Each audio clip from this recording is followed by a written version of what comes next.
دو میں سے ایک فیصلہ تو ہو چکا ہے کہ اب ان کے حلیف ان کے ساتھ نہیں رہے، اور ہمارے ساتھ فیصلہ کرنے میں شاید اس کا باقاعدہ اعلان کرنے میں کچھ وقت ایک آدھ دن اور لگ جائے، تو وہ مکمل طور پر تنہا ہو چکا ہے۔ اور آپ دیکھ رہے ہیں جس طرح کی وہ یا اس کی جماعت کے لوگ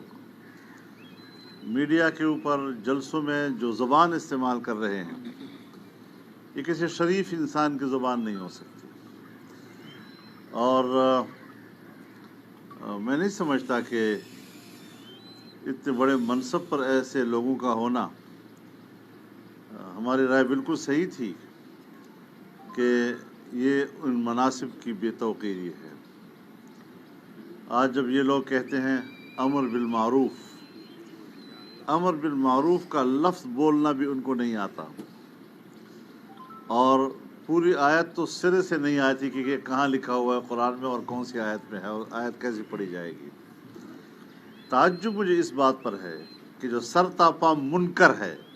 وہ اپنے آپ کو معروف کہہ رہا ہے،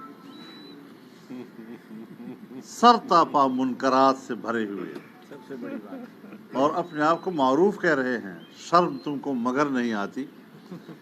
اور ان کے حلیفوں سے میں ضرور اپیل کروں گا کہ منکرات کا ساتھ دینے کے نتیجے میں اب اس کی تلافی کرنا آپ پر واجب ہو چکا ہے، تو انشاءاللہ العزیز یہ تلافی ہوگی اور قوم کو اس سے نجات دلانا مقصود ہے۔